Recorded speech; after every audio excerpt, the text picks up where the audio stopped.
I know the engine is ready to go back in the car and I am super excited about it. But there is one more while you're in there thing that I have to do before we can put it back in. The transmission had maybe the loosest, least accurate shifting I have ever witnessed. It's really bad. So I'm gonna pull out the transmission and fix that linkage. Oh, and by the way, I've never done this before, so I have no idea how. So I guess we're gonna figure it out together.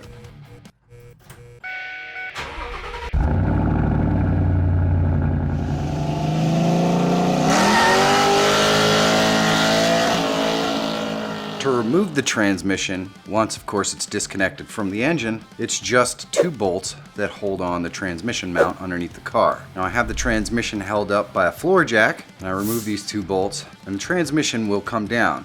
Now there are a couple of other things that hold the transmission on, and those are over on the top of the transmission.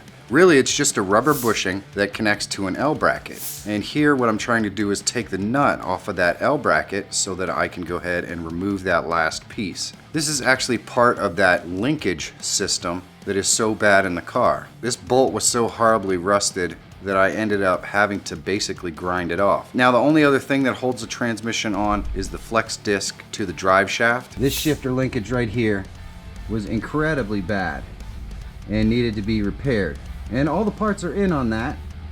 So we are going to get to this, rebuilding our gear shift. With the transmission out and the shifter assembly off, the next thing we have to do is take the shifter assembly apart. So I'm just going to lift up the rubber boot flap, and under here there is a C-clip. And you could just use a cheap pair of C-clip removers. Put them on there. And eventually you work this thing off.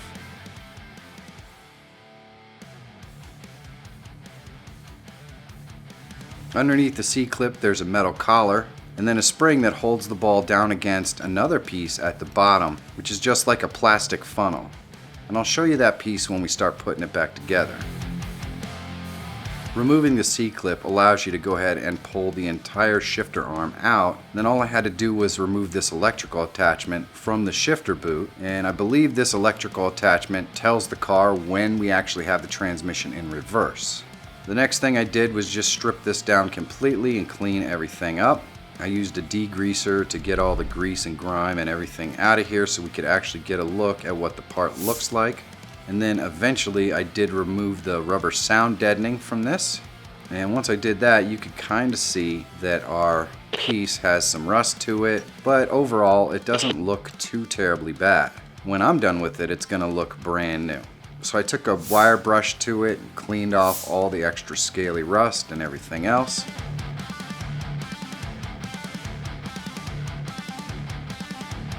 Once I had all the scaly rust off it, I wiped it down with mineral spirits so we can get all the voodoo out of it and make sure that it's clean and ready to paint or whatever we decide to do with it. And then I used Seal, which converts rust and is also paintable.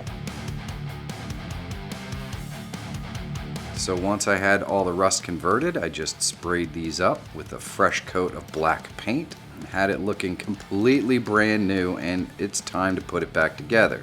So here's the bottom plastic ring that our ball fits in for our shifter, and I couldn't find a new one of these, so we just had to reuse the old one. And it sits all the way at the bottom of this neck. And then I went ahead and put our isolator pad back on with the cable still through it. And then we put our shifter knob back in there. So all that's left to do is push this all down inside the assembly and put that little C-clip back on there. And with a new spring and everything else, well, this was a bit of a challenge. But eventually we did get it back on there.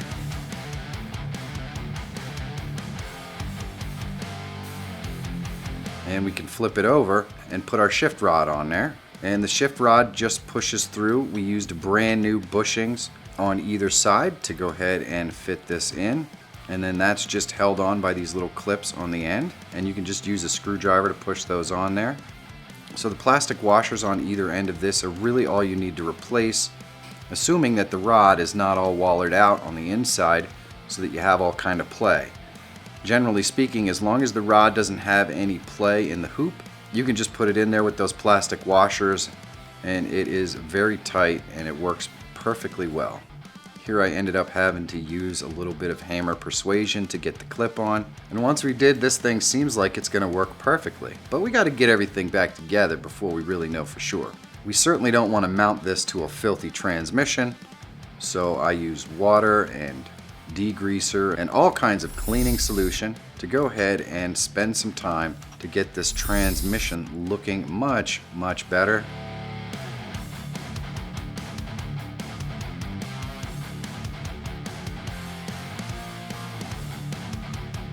And once we had it cleaned up, we went ahead and put the shift linkage on this side of the transmission. This just slides on, then you put a little pin through it, and then you can push the collar on there that holds that pin in, so it's not going anywhere. Next, I'm going to go ahead and put the flex disc back on the transmission, and this is a heck of a lot easier to do outside the car, and you don't have to worry about it. Now, needless to say, we're also going to have to reattach the drive shaft to this flex plate once we get it under the car, but at least this is half of the bolts. And of course, the flex disc does torque down to a specific specification, and so I did all of that stuff. Next, I replaced the transmission detents. And to be honest with you, this was just one of those while you're in there things. I have no idea what this does. There are little springs in there. You want to make sure you keep those springs. But I just replaced the detent plate because it was not expensive, and it's kind of like, why not while you're in there?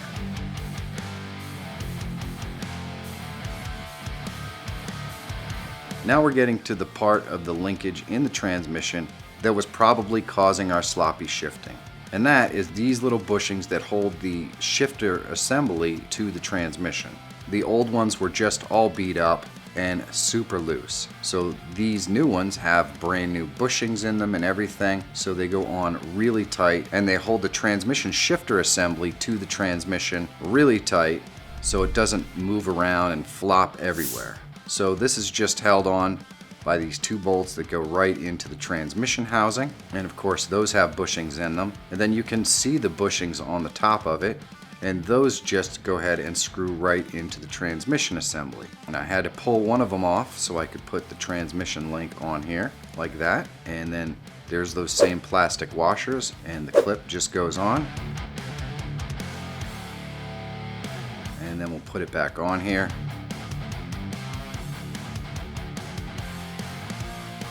And then all that's left is for us to hook it up to the shifter assembly, and then we just screw it down.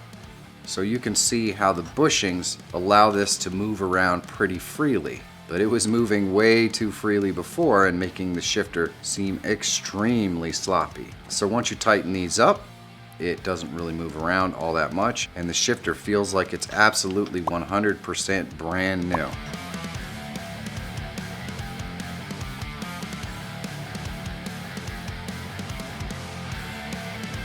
There is one final bushing here, and that is the bushing that actually mounts to the L-clip that is underneath the body of the car. You never really get a good shot of that, but that is the piece that I had to cut off before and ended up having somebody weld a bolt back on it so we could reuse it, because of course that part's just no longer available.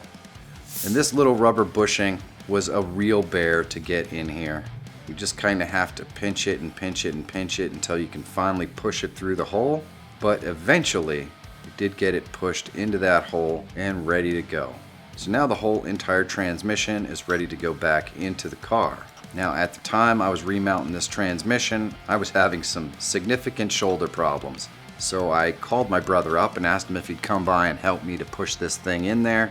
So I was the operator from the front of the car for the floor jack to help us lift it up into position, and then he was working wrenches underneath the car. So we put the transmission on the floor jack, and then I went ahead and jacked it up from the front of the car and kind of helped to slide it around and get it into position. And my brother went ahead and put those transmission bolts back in there and set up all the linkage and everything else on the back of the car. and then went ahead and tightened up that flex plate so that the transmission was finally completely repaired and mounted in the car and shifting like butter.